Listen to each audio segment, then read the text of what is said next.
Hi, sir. Sir, any statement po sa pagharap niyo sa ICI?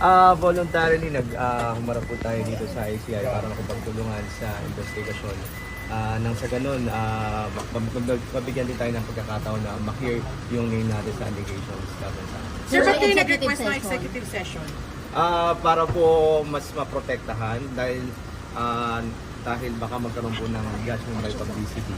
At baka meron po tayo mga sensitibong masabi sa ICI na hindi muna kinakailangan lumabas sa publiko para ho hindi abala sa investigasyon natin. Sir, how do you answer yung allegation ng mag-asawa na you get 10 to 20%? How do you answer the allegation, sir?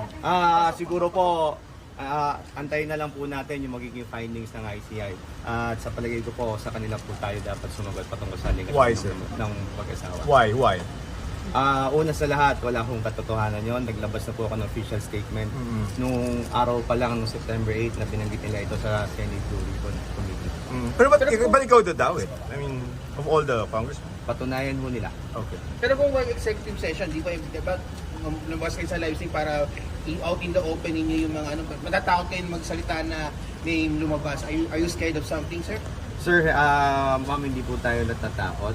Ang iniiwasan lang po natin ay merong mga sensitibo na impormasyon na lumabas na hindi pa napapanahon. May mga pangalan ba kayong babanggitin kaya hindi pwedeng i-live stream? Siguro po. Kung how sensitive are this information? Is it, po ba? Nakasira po ba? Naka-destroy po ba sa ibang mga Siguro po sa ibang pagkakataon ko po sasagutin yan.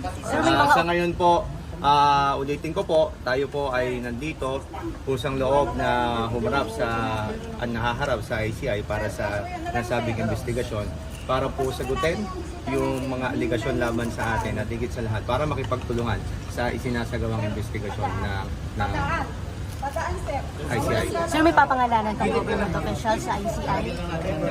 Maraming salamat po. Thank you.